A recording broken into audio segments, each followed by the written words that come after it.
ang mga kwento ng pag-ibig, kwento ng buhay at kwento ng pag-asa dito sa Barangay Love Stories. Love Stories.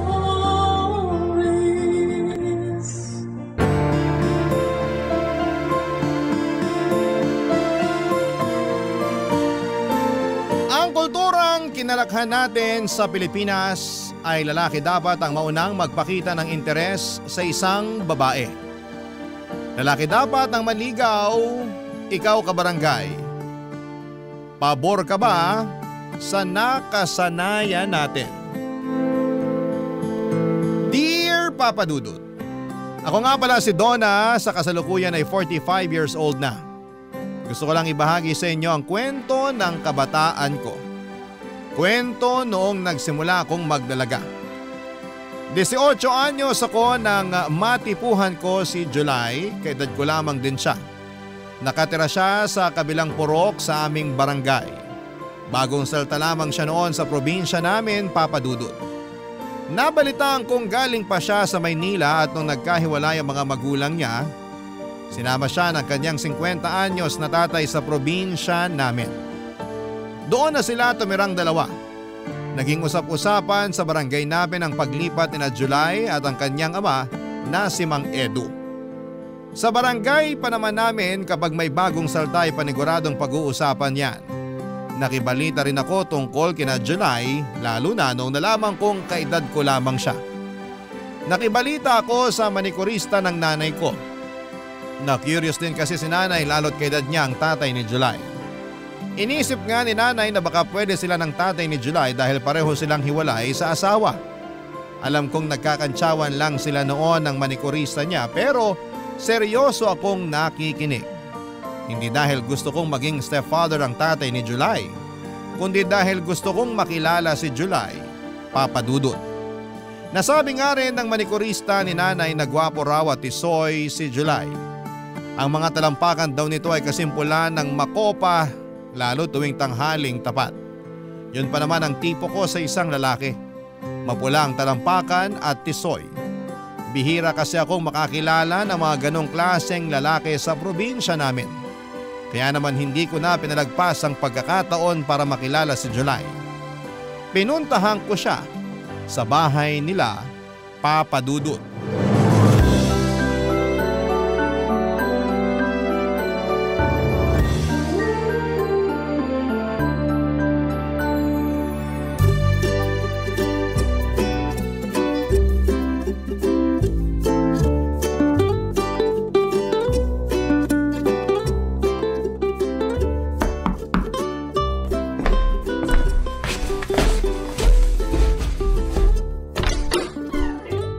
Hello? Ikaw si July, di ba? Oo. Sino ka? May kailangan ka? Ako si Donna. Taga-ron lang ako sa kabilang purok. May kailangan ka ba? Wala naman. Gusto lang kitang makita. Bakit gusto mo ako makita? Ganito lang talaga ako kapag may bagong salta rito sa barangay natin. Ako kasi lagi yung taga-kumusta. Ayos ka naman ba rito sa barangay natin? Ayos naman. Pero medyo naninibago lang kami kasi ang daming taong pumupunta dito sa bahay namin para kumustahin kami ni tatay. Mga hindi naman namin kakilala. Masanay ka na. Ganito talaga sa atin. Para na tayong isang pamilya. Hindi lang kasi ako sanay na pinapaligiran tsaka kinakausap ng mga tao. Sanayin mo ng sarili mo. Lalo na ngayon na kalilipat mo lang dito. Ikaw ang bida ngayon. Kumusta palang talampakan mo? Talampakan ko? Kasi sabi nila pwede raw mamahay ang talampakan. Baka namimiss niya yung lupa ng Maynila. Tapos manibago sa lupa ng probinsya. Alam mo yun? May nakapagsabi na ba sa'yo nun? Mga anong oras namumulang talampakan mo? Seryoso ako! Pasensya ka na pero hindi ko napapansin kung anong oras namumula tong mga talampakan ko. May pictures ka ba ng talampakan mo? Teka lang, bakit ba interesado ka sa talampakan ko? Uy, hindi grabe ka naman. Wala ka na kasing ibang kinumusta kundi talampakan ko Masama bang mag-alala sa talampakan mo? Bakit yan namumula? Hindi mo ba naisip na baka pwedeng senyalis yan ng cancer o kaya kung ano pang sakit? Uy, sobra ka naman. Anong lotion mo? Donna, may pinapagawa pa kasi sa akin si tatay sa loob ng bahay kaya… Pwede ba kitang tulungan? Hindi na, kaya ko na yun mag-isa. Iniiwasan mo yata ako eh. Hindi sa ganun, hindi lang kasi ako sanay na makipag-usap sa tao na puro talampakan ko yung gusto na pag-usapan namin. Ano bang gusto mong pag-usapan? Wala sana. Ako merong gustong pag-usapan. Kung tungkol na naman yan sa talampakan ko… May girlfriend ka na ba? Wala. Wala rin akong boyfriend.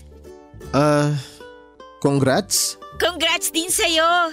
Congrats sa atin. Yay! Hindi ko alam pero napapatawa mo ako. Ayos ah. Kapag kailangan mo ng tour guide sa barangay natin, pwede ako ha. Pwede kong ibigay sa'yo yung cellphone number ng nanay ko para i-text mo ako. Wala ka bang sariling cellphone? Bibili ako kapag gusto mo na akong ka-text. Sige. Sa akin ka lang magpapa-tour guide ha. Huwag sa ibang dalaga rito. Teka lang, babalik ako ha. Kukunin ko lang yung cellphone number ni nanay. Wait mo ako! Hindi na nakapagsalita pa si July dahil nagmadali na akong tumakbo pabalik sa bahay namin para mailista sa papel ang cellphone number ni nanay. Hindi ko pa kasi memorize noon ang number ni nanay. Bago bumalik sa bahay ni na July ay naglotion pa ako ng braso at siko ko. Napansin ko kasi na namumuti na dahil sa sobrang dry.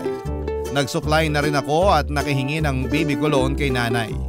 Nang bumalik ako sa bahay ni na July ay inabot ko na sa kanyang number ko. Napatingin ako sa talampakan niya pero nakasuot na siya ng medyas. Nalungkot ako pero alam kong sinadya niya yon dahil marahil naiilang na siya. Na yun ang una kong topic na gustong pag-usapan nang makilala ko siya. Nagpaalam na rin ako kaagad sa kanya at sinabi ko sa kanya na hihintayin ko ang text niya. Tumango lamang siya at ngumiti, Papa Dudut. Sinarado na rin niya ang pintuan pagkatapos. Nanatili siguro ako ng ilang minuto sa labas ng bahay nila bago ako nagpasyang umuwi ng bahay. Nakangiti at panay ang huni ko ng paborito kong love song habang sinasabayan ko ng pilit na sayaw. Napansin yun ni nanay at saktong kakatapos lang magsaing ni nanay kaya may oras ito para kausapin ako sa napansin niya sa akin. Close kami ni nanay. Lalo na nung nawala na si tatay sa buhay namin. Wala akong naitagong sekreto kay nanay, siyang best friend ko. Sinabi ko sa kanyang lahat-lahat. Lalo na yung pagkakakilala namin ni July. Sa kanya ko talaga unang sinabi ang tungkol doon. Wala rin naman kasi akong ibang kaibigan na mapagsabihan. Talagang si nanay lang ang tinuturing kong kaibigan sa buhay ko. Masaya akong nagkwento sa kanya, masaya rin siyang nakinig sa akin. Pinag-usapan namin si July habang umiinom kami ng instant coffee, Papa Dudut.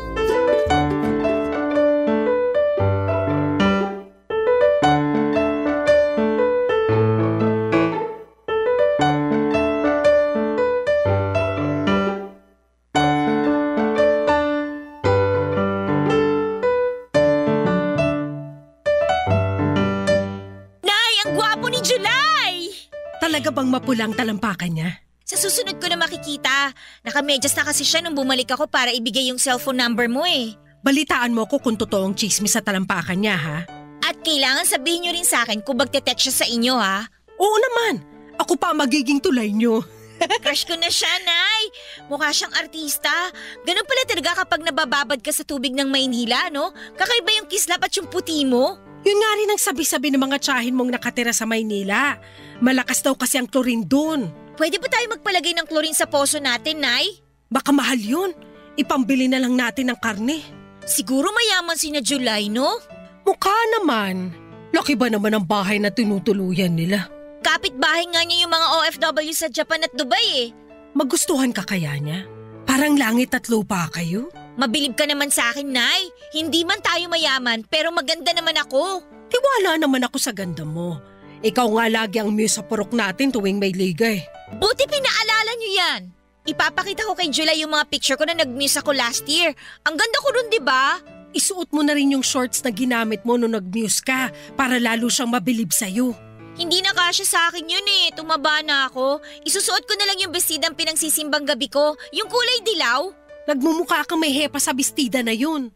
Mag-shorts ka na lang. Makinis naman ang hita mo.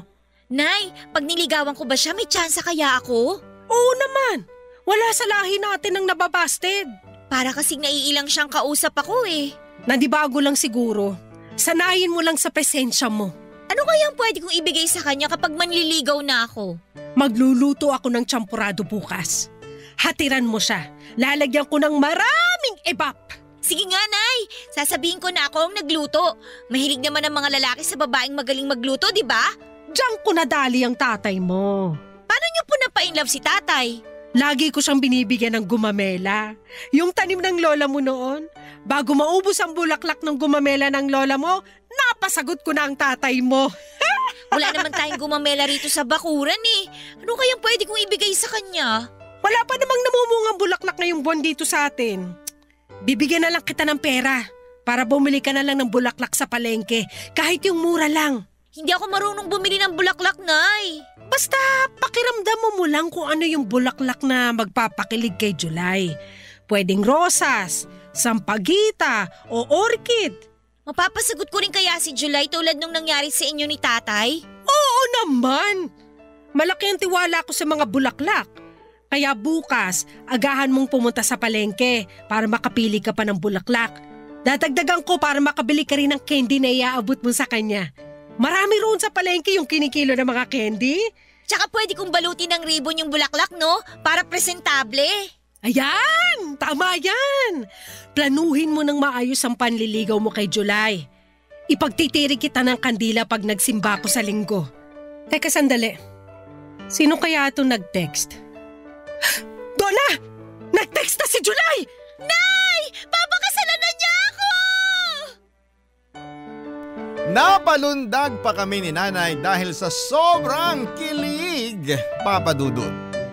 Hindi kami kaagad nakapag-reply dahil hindi namin alam ang isasagot sa text niya. Nagtanong lang naman si July kung hanggang anong oras dumadaan ang jeep sa amin. Makalipas ang 1 oras nakapag-reply na ako. Tinuro ko kung saan magandang sumakay ng jeep at kung hanggang anong oras lamang yon nagbabiyahe sa amin. Binigay ko na rin ang number ng tito ko na isang tricycle driver kung sakaling gusto niyang magpahatid. Tinulungan ko siya sa lahat ng kailangan niya para makita niya ang karapat dapat akong dalaga para sa kanya. Matipid lang naman ang mga sinagot niya sa akin. Kahit maala nobela ang haba ng mga sagot ko sa kanya. Ayos lang yon sa akin, ang importante Papa Dudut ay tinext pa rin niya ako. Hindi ko na nga gustong bitawan noon ang cellphone ni Nanay kung hindi lang tumawag ang kumare niya. Kinabukasan maaga ako nagtungo sa palengke para bumili ng bulaklak. Marami na akong inikutan pero wala akong natipuhang bulaklak na babagay para kay July. Inuna ko nang bumili ng tingi-tinging candy. Magkakahalo ang tsokolating bilog at ibang matatamis na candy na kahulma ng mga bulaklak na binalutan pa ng asukal. Nang sa wakas ay makakita na ako ng puting rosas na ibinigay ko kay July. Sakto namang napansin kong nahulog ko ang perang ipangbibili ko ng bulaklak. Konti na lang ang natira sa akin, Papa Dudut. Nalungkot ako dahil hindi ako nakabili ng rosas. Pauwi na sana ako nang mapadaan ako sa bentahan ng gulay. Nakita ko rong ang madidilaw na bulaklak ng kalabasa.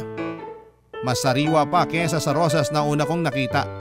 Nagtanong ako sa presyo noon at sakto yon sa naiwang pera sa akin, Papa Dudut.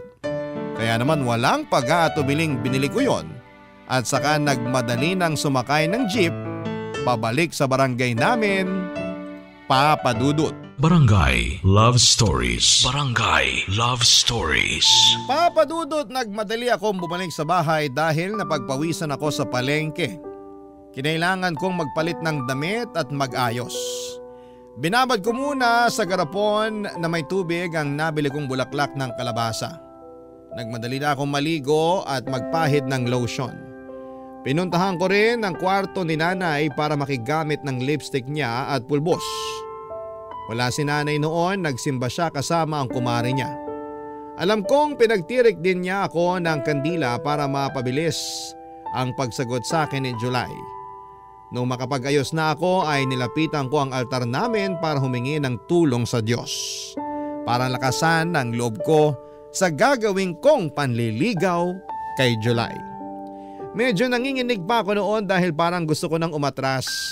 Kaso kapag naaalala ko ang kwento ng pag-iibigan ni nanay at tatay ay nabubuhayan akong muli ng loob. Nagkape muna ako para masigurado lang na malakas ang loob ko kapag hinarap ko si July, Papa Dudut. Inabangan ko ngang makabalik si nanay para mapalakas pa nito ang loob ko. Kaya lang ay naubos ko na ang kape at nahuhulas na ang pulbos ko ay wala pa rin si nanay. Kaya nagpa siya akong sugurin na ang bahay ni na July. Bitbit ang bulaklak ng kalabasa. Dahan-dahan ako naglakad patungo sa bahay ni na July. Ayokong tumakbo dahil baka mahulas ang pulbos ko sa mukha. Saka para hindi agad kumupas ang baby cologne na ibinudbud ko sa damit at kilikili ko. Nang makarating na ako sa harapan ng bahay nila ay nag-alangan akong kumatok. Ang dami kong in-overthink. Paano kung allergic pala siya sa bulaklak ng kalabasa? Paano kung ayaw niya sa amoy ng baby cologne? Paano kung ayaw niya sa babaeng nagpupulbos ng mukha? Nasa ganitong pag-iisip ako, Papa Dudut, nang bigla na lamang bumukas ang pintuan at niluwa noon si July, Papa Dudut.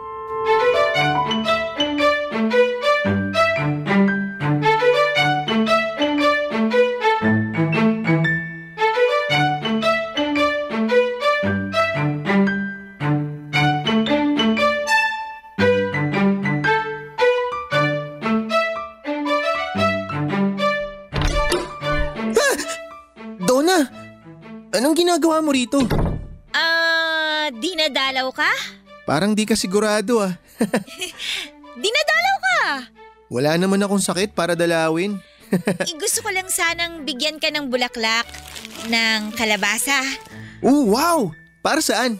Para manligaw? Parang di ka ulit sigurado. Para manligaw! Teka, joke ba to? Oy, hindi ah! May kasama pa nga candy tong bulaklak ng kalabasa eh. Kaso naiwan ko sa bahay. Pwede kong balikan para makita mong seryoso talaga ako sa'yo. Sandali. Gusto mo talaga akong ligawan? Oo! Wala namang magagalit, di ba? Hindi ka ba pagagalitan ng nanay mo? Kababae mong tao pero ikaw yung manliligaw? Tsaka, bakit bulaklak ng kalabasa? Eh di ba nga ang manliligaw nagbibigay ng bulaklak sa gusto niya? Pero bulaklak ng kalabasa? Sa totoo lang, puting rosa sana yung ibibigay ko sa'yo eh. Kaya lang, nawala yung pera kong pambili eh. Kaya sumakto lang yung natira sa akin para sa bulaklak ng kalabasa. Cute naman yan! Tanggapin mo na lang! Cute nga. Bago sa akin to. Bulaklak ng kalabasa ang binibigay sa panliligaw. Masarap din yan kapag ginisa mo sa talbos ng sayote. Sahugan mo rin ng karni ng baboy. Ganun, iluluto. Akala ko kasi ilalagay ko to sa altar tulad ng ibang bulaklak. Aba, pwede rin naman yun. Bulaklak pa rin naman yan eh. Mas matagal pang mabulok yan kaysa sa rosas. Ah, talaga ba? Oo naman. Pasensya ka na ha. Kung yan yung inabot ko sa'yo. Sa susunod na lang ako babawi ng rosas o kaya orchid. Basta maka-extra lang ako sa talyer ng kagawad natin dito. Hindi mo naman ako kailangan bilhan ng rosas o orchid. Ayos na tong bulaklak ng kalabasa. Mapapakinabangan pa ng sikmura. Eh di pumapayag ka ng maligawan? Bakit ako? Eh kasi ikaw yung type ko eh. Pero babae ka. Babae ako. Hindi ba weird yun? Wala namang masama sa weird. Maganda nga yung para kakaiba sa mga nakasanayan. Sa totoo lang, hindi ako sigurado sa gusto mong mangyari. Payagan mo lang akong manligaw sa'yo. Para makita mong ayos din naman kung babae yung magpapakita ng interes sa lalaki. Pero mali pa rin yata eh. Dapat kasi lalaki ang unang magpapakita ng interes, di ba? Ayaw mo bang ako ang nagpapakita ng interes? Kasi sa tingin ko, dapat maging patas sa panliligaw ang mga lalaki at saka babae eh. Naisip ko rin, karapat-dapat din naman para sa mga lalaki na maligawan. Yun bang mapakitaan na espesyal din sila? Ayaw mo ba nung ganun? Maganda naman yung idea mo na yan, kaya lang, hindi talaga ako sanay.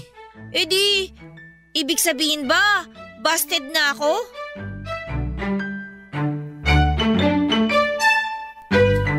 Papadudot, hindi naman umimik si July sa tanong ko. Pinagmasdan ko lamang ang mukha niya. Hindi ko mabasa kung ano ang laman ng isipan niya. Inulit ko ang tanong ko sa kanya pero ang tanging sinagot lamang niya ay kailangan niyang pumunta ng plaza dahil gusto niyang bumili ng scramble at kikiam. Inaya niya akong sumama sa kanya at natuwa ako. Bit-bit pa rin niya ang bulaklak ng kalabasa at sabay na nga kaming naglakad patungo sa plaza. Malapit lang naman yon sa bahay nila. Kaya mabilis din kaming nakarating. Nilibre niya ako ng scramble at kikiam. Naupo kami sa sulok habang kinakain ang mga yon. Hindi niya ako kinakausap. Nakafocus siya sa kinakain niya. Ako naman ay nakafocus sa mga susunod kong plano kung paano ko mapapaibig si July. Pagkatapos namin kumain ay inaya na niya akong umalis. Ayoko pa sana pero sinabi niyang magsasaing pa raw siya. Hinatid ko siya hanggang sa bahay nila at nagpaalam at nginitian naman niya ako. Hindi ko na inulit ang tanong ko kung based na ba ako sa kanya. Nabuhayan pa rin ako ng pag-asa dahil ibig sabihin lamang noon ay hindi niya sinasarado ang pintuan sa panliligaw ko. Yun ang nakuha kong mensahe base sa ipinakita niya. Masaya akong umuwi ng bahay at nakwento ko nga agad kay nanay ang nangyari. Pinalipas ko ang ilang araw, bumili ako ng bulaklak ng kalabasa. Kahit may pangbili naman ako ng rosas dahil nakapag-extra na ako sa talyer ng kagawad namin. Mas pinili kong bilhan pa rin siya ng bulaklak ng kalabasa dahil alam kong natuwa siyang sa pagiging praktikal ng ideya na yon. Nagtungo ako sa bahay nila. Malakas ang loob kong kumatok at inaasahan kong si July muli ang magbubukas ng pintuan pero nagulat ako nang ang tatay niya na si Mang Edo ang nagbukas ng pinto.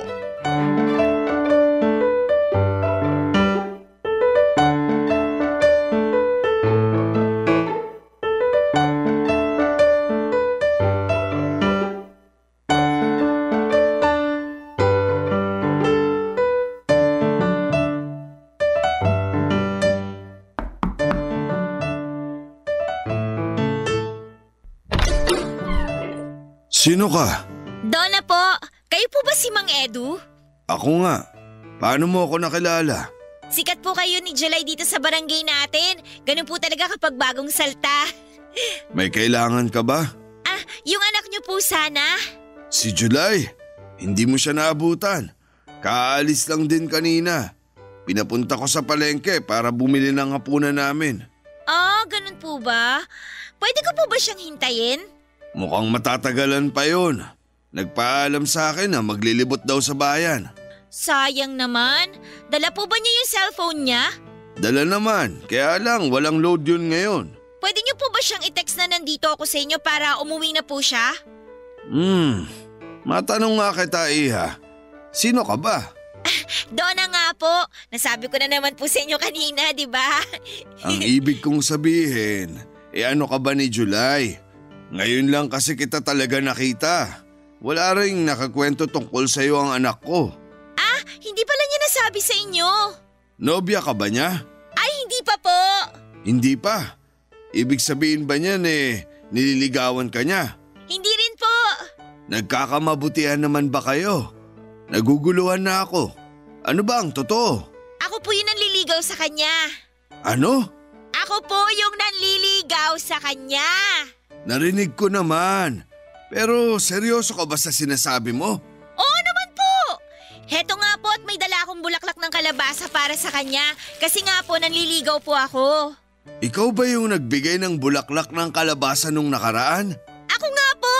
Ginisa niyo po ba sa talbos ng sayote? Kasi sinabi ko po yun kay July O inilagay niyo po sa altar. Bakit naman namin ilalagay sa altar? Bulaklak pa rin naman po kasi yun. Baka lang po nailagay nyo. Huwag mo sanang mamasamain tong sasabihin ko sa'yo, Donna. Ano po yun? Ayokong makitang nanliligaw ka sa anak ko. Liligawan ko na lang po siya kapag wala kayo. Joke! Seryoso ako. Hindi ka ba naturuan ng tatay mo na dapat lalaki ang manligaw at hindi babae? Nanay ko po nagturo sa akin na walang masama kung babae po yung manligaw sa lalaki. Patas naman daw po kasi ang mga babae at lalaki lalo na po pagdating sa pag-ibig. Mali naman ang nanay mo. Ha? Bakit naman po mali? Siya rin naman po ang nanligaw sa tatay ko. Sila rin po yung nagkatuluyan. Ako nga po yung bunga Pero hindi magandang tingnan. Ano na lang ang iisipin ng mga ninuno natin kapag binaligtad mo ang role ng babae at lalaki? Wala na po silang pakialam doon. Matagal na po silang nasa langit at nagsasaya. Ang importante, yung pong ngayon. Yung matuto tsaka masanay tayo sa pagbabago. Hindi maganda ang pananalitang ganyan, Iha. Pasensya na po pero sinasabi ko lang naman po yung totoo. Sinasabi ko rin ang totoo. Ayokong maaligid ka sa anak ko para manligaw. Kung gusto ka niya, hintayin mong siya ang lumapit sa'yo. Napalunok ako sa huling sinabi ng tatay ni July sa akin, Papa Dudut. Nasaktan ako roon nang ipilit niyang huwag na akong manligaw. Sinubukan kong depensahan ang sarili ko pero nagpaalam na si Mang Edu. Kailangan na raw niyang magsiesta. Alam ko namang paraan lamang niya yon para makaiwas. Sinubukan kong iabot sa kanya ang bulaklak ng kalabasa para ibigay na lamang kay July, Papa Dudut. Pero tinanggihan niya yon. Mas lalo akong nasaktan. Pinagsarahan niya ako ng pintuan at hindi ako kaagad nakagalaw sa pwesto ko. Nabitawan ko na lang ang hawak kong bulaklak ng kalabasa.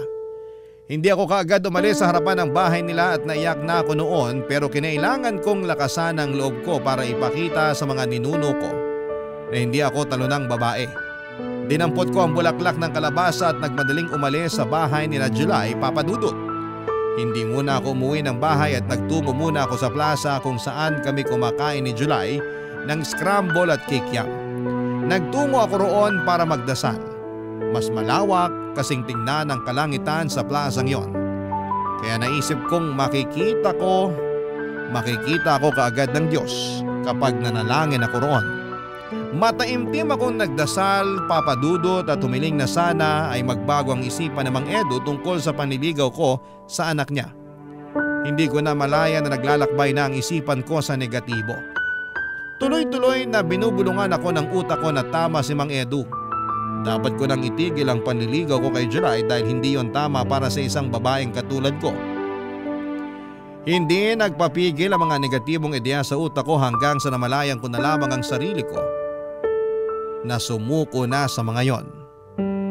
Napaiyak na lamang ako, Papa Dudut, at hinayaang malaglag sa lupa ang bulaklak ng kalabasa na hawak ko. Barangay Love Stories. Barangay Love Stories. Tulad ng nabanggit ko noong simula ay sinanay nga ang nanligaw kay tatay, Papa Dudut. Magkaklase sila noon at maraming nagkakagusto kay tatay pero sinanay lang ang naglakas ng loob na lumapit para manligaw. Inunahan na niya ang mga nagbabala kay tatay. Mabilis na nahulog ang loob ni tatay kay nanay, Papa Dudut. Lalo na't lagi siyang hinahatiran ni nanay ng bulaklak ng gumamela at tsampuradong sagana sa evaporada. Doon niya nga totoong nadali si tatay. Hindi naman nila pinagbigay alam sa lahat ng tao na si nanay ang nanligaw kay tatay. Pinalabas pa rin nilang dalawa na si tatay ang nanligaw para hindi kutyain si nanay na mga kakilala nila. Naging masaya sila sa pag-iibigan nila, Papa Dudut. Natapos ang relasyon ng pag-iibigan nila noong nasa unang taon pa lamang ako ng high school. Pero hindi naman ibig sabihin noon ay hindi na naging totoo ang pagmamahala nila. Siguro nakadikit lang talaga sa pakete nila ang expiration date ng pagsasama nila. Ang kwento ng mga magulang ko ang dahilan kung bakit malakas ang loob kong manligaw kay July. Akala ko kasi ay papayagan ng tadhana na itulad ang love story ng magulang ko sa amin ni July. Pero ang naitulad pala ay yung paghihiwalay nila. Ang masakit pa ay hindi pa man kami nagsisimulang magmahalan ay pinaghiwalay na kami kaagad ng tadhana. Kapag naiisip ko yon noon, nasasaktan ako. Kapag nasasaktan ako ay tumatambay na lamang ako sa plaza para doon ibuga lahat ng sama ng loob ko habang kumakain ng scramble at kikiam. Iniwasan ko na si July. Hindi na ako bumibili ng bulaklak ng kalabasa para sa kanya. Pinagbawalan ko na rin si nanay na bumili noon para ulamin dahil nasasaktan lamang ako kapag nakikita ko yon. Naalala ko kasi ang pag-reject ng tatay ni July sa akin. Hanggang isang araw habang nakatambay ako sa plaza ay dumating itong si July. Nilapitan niya ako kaagad.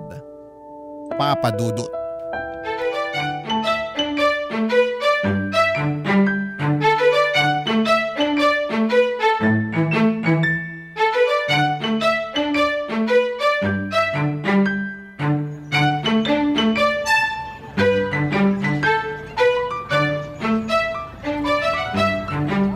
Donna! Hindi kita kilala. Wow, suplada. Akala ko ba ikaw yung pinaka-friendly dito sa barangay natin? Ano bang kailangan mo?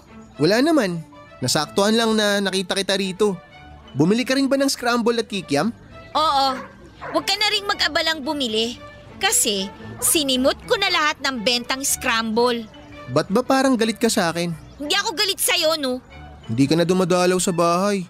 Bakit? Mismo? Siguro. Ay, alam mo, hindi ko pala nasabi sa'yo na tama ka. Ang sarap pala ng bulaklak ng kalabasa kapag ginisa. Lalo na pag nilagyan mo ng talbos ng sayote tapos sinahugan mo ng baboy. Ang sarap. Sabi sa'yo eh. Bakit mo ba ako sinusupladahan? Itanong mo sa mapulang talampakan mo. Ayan na naman tayo sa talampakan eh. Sa susunod, kapag makakasalubong kita, pwede magmedyas ka na lang lagi. Takpan mo yung talampakan mo ha. Please lang, dagdag ka sa polusyon. Lo, ano naman naiambag ng talampakan ko sa polusyon? Basta, umalis ka na nga. Sabihin mo muna kasi kung bakit ganyan ang trato mo sa akin. Hindi pwede. Hindi na ba ako talaga makakatanggap ng bulaklak ng kalabasa sa'yo? Ang galing mo pa naman mamili nun. Kahit kamote, hindi ka makakatanggap sa akin. Uy, paborito ko yung kamote. Lalo na kapag nilaga tapos sinausaw mo sa brown sugar. Paborito namin ni tatay yun na merienda. Walang nagtatanong no. Ang suplada naman itong manliligaw ko. Di ba dapat ako yung nagsusuplado sa'yo? Umalis ka na nga. Ay, pinapaalis na ako. Sige ka. Anong sige ako? Kapag pinaalis mo pa ako, sa iba na ako magpapaligaw. Ano? Ang sabi ko, kapag pinaalis mo pa ako, sa ibang babae na ako magpapaligaw. Sa kanya na lang ako magpaparigalo ng bulaklak ng kalabasa. O kaya, baka sa susunod, di na bulaklak ng kalabasa ang ibigay niya sa akin. Totoong bulaklak na. Totoong bulaklak? Ano bang akala mo sa bulaklak ng kalabasa? Hindi totoo? Gawa sa papel? Gawa sa hangin? Katang isip? Ganon? Joke lang. Ikaw naman ang init talaga ng ulo mo ngayon. Nakarami ka naman ng scramble ah. Di ba dapat malamig ang ulo mo? Magpaligaw ka na lang sa iba. O mas maganda, ikaw na lang talaga ang manligaw. Nakakahiya naman sa'yo. Hindi ka pwedeng ligawan kasi lalaki ka. Hindi ako pwedeng manligaw kasi babae ako. Ano ba kasi? Sa susunod na buhay ko, sana lalaki na lang ako para hindi na ako pagbawalang manligaw. Sa susunod na buhay mo, sana maging ipis ka na lang para madali kang tapakan.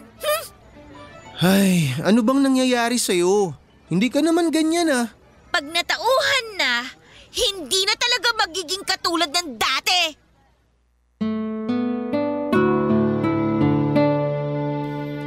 Papa Dudut, madrama ang naging huling linya ko kay July. Mala pelikulang eksena kung saan ay iniwan ng leading lady ang leading man niya. Umaasa ko noon na habulin niya ako pero hindi niya ginawa, Papa Dudut. Hinayaan niya akong mag-walk out at nainis ako lalo. Siguro kung hinabol niya ako, baka naging marupok akong muli. Pero siguro ay gusto ni Lord na ipagpatuloy ko ang paglalakad palayo kay July para mas madrama ang kaganapan. Nagmadali na akong umuwi ng bahay para magpatugtog ng malulungkot na kanta. Paraan ko yon para namnamin ang sugat na dinala ni July sa puso ko. Kakapanood ko kasi yon ng mga teleserye sa GMA at feeling ko, ako lagi ang main character. Naabutan ko si nanay na nakaupo sa sala at nanonood ng TV. May hawak itong isang baso ng kape. Hindi ko siya nilapitan at nagmadali akong pumasok sa kwarto ko dahil patulo na noon ang luha ko. Pinihit ko ang radyo para makahanap ng pinakamalungkot na kanta. Natagalan ako sa paghahanap dahil puro novelty songs ang umeere ng mga oras na yon. Sinukuan ko na lamang ang radyo. Hinayaan ko magpatugtog ng novelty song ang radyo habang umiiyak ako. Doon na pumasok si nanay. May dala siyang 2 baso ng kape. Inabot niya sa akin ang isang baso at kinuha ko naman at huwigop ako mula sa baso. Napaso pa nga ang dila ko. Mas lalo tuloy akong napaiyak. Kinuha ni nanay ang baso at saka pinatong sa tukador sa gilid ng kama ko. Niyakap niya ako at doon ay mas lalo na namang naging malaya ang mga mata kong lumuha. Nung medyo gumaan na ang pakiramdam ko ay inaya niya akong tumungo sa sala para makapag-usap kami ng maayos. Sumunod naman ako at doon namin pinagpatuloy na inumin ang kapeng inabot niya sa akin, Papa Dudut.